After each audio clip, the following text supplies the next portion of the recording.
Nothing is so painful to the human mind as a great and sudden change.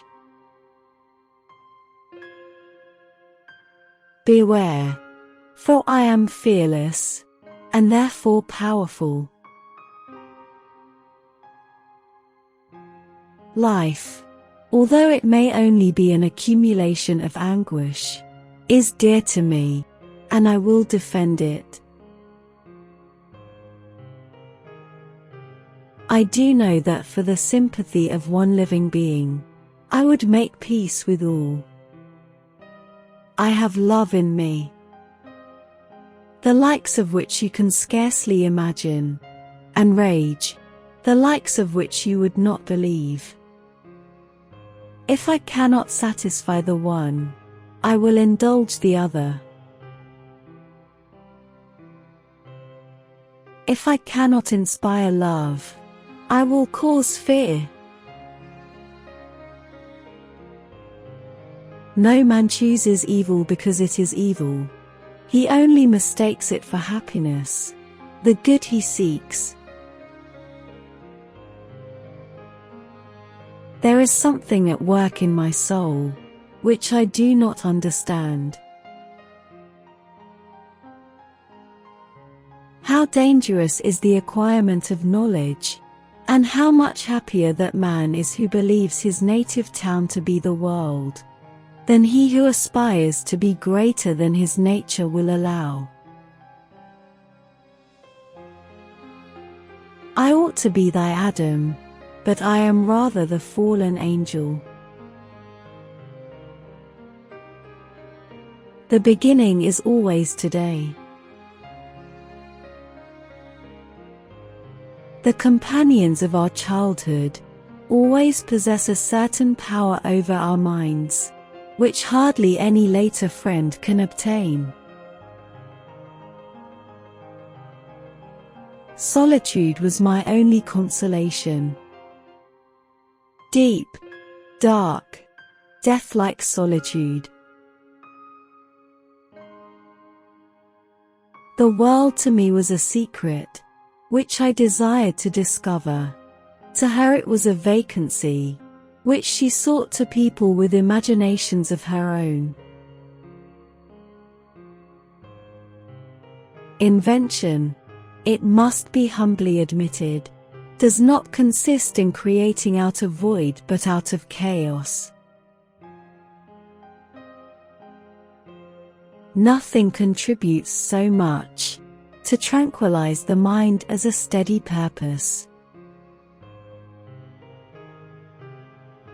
How mutable are our feelings, and how strange is that clinging love we have of life even in the excess of misery. When falsehood can look so like the truth, who can assure themselves of certain happiness? Satan has his companions, fellow devils, to admire and encourage him, but I am solitary and detested. It is true.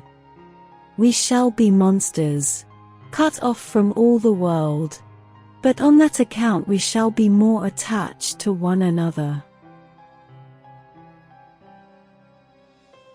The whole series of my life appeared to me as a dream. I sometimes doubted if indeed it were all true, for it never presented itself to my mind with the force of reality. I was benevolent and good. Misery made me a fiend. Make me happy, and I shall again be virtuous. The fallen angel becomes a malignant devil. Yet even that enemy of God and man had friends and associates in his desolation. I am alone. Man, I cried, how ignorant art thou in thy pride of wisdom! With how many things are we on the brink of becoming acquainted, if cowardice or carelessness did not restrain our inquiries. Thus strangely are our souls constructed, and by slight ligaments are we bound to prosperity and ruin. If our impulses were confined to hunger, thirst, and desire, we might be nearly free. But now we are moved by every wind that blows and a chance word or scene that word may convey to us. The world was to me a secret, which I desired to divine. I am alone and miserable. Only someone as ugly as I am could love me. Nothing is more painful to the human mind than, after the feelings have been worked up by a quick succession of events, the dead calmness of inaction and certainty, which follows and deprives the soul, both of hope and fear. Once I falsely hoped to meet the beings who, pardoning my outward form, would love me for the excellent qualities which I was capable of unfolding. Learn from my miseries, and do not seek to increase your own. I could not understand why men who knew all about good and evil could hate and kill each other. If I see but one smile on your lips when we meet, occasioned by this or any other exertion of mine, I shall need no other happiness. My dreams were all my own. I accounted for them to nobody. They were my refuge when annoyed, my dearest pleasure when free. I am malicious because I am miserable. My education was neglected, yet I was passionately fond of reading. I looked upon the sea. It was to be my grave. Nothing contributes so much to tranquilize the mind as a steady purpose, a point on which the soul can focus its intellectual eye. Accursed Creator! Why did you form a monster so hideous, that even you turned from me in disgust? The fallen angel becomes a malignant devil. A mind of moderate capacity, which closely pursues one's study, must infallibly arrive at great proficiency in that study. Live, and be happy, and make others so. The different accidents of life are not so changeable as the feelings of human nature. Of what a strange nature is knowledge! It clings to a mind, when it has once seized on it like a lichen on a rock. I am not a person of opinions because I feel the counter-arguments too strongly. Happiness is in its highest degree the sister of goodness. My candle was nearly burnt out, when, by the glimmer of the half-extinguished light, I saw the dull yellow eye of the creature open.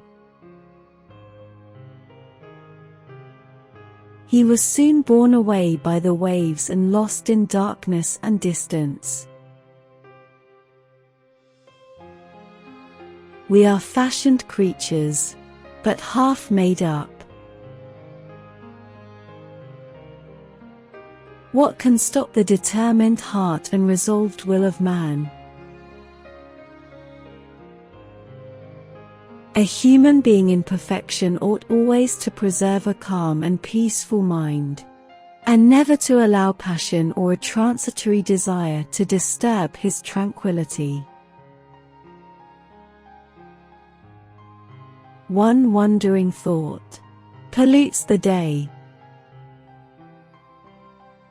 Seek happiness in tranquility, and avoid ambition, even if it be only the apparently innocent one of distinguishing yourself in science and discoveries. Be men, or be more than men. Be steady to your purposes and firm as a rock. This ice is not made of such stuff as your heart may be. It is mutable and cannot withstand you if you say that it shall not. You are my creator, but I am your master. Obey. I was seized by remorse and the sense of guilt, which hurried me away to a hell of intense tortures as no language can describe. My heart was fashioned to be susceptible of love and sympathy, and when wrenched by misery, to vice and hatred, it did not endure the violence of the change without torture such as you cannot even imagine. I shall commit my thoughts to paper, it is true, but that is a poor medium for the communication of feeling. I desire the company of a man who could sympathize with me, whose eyes would reply to mine,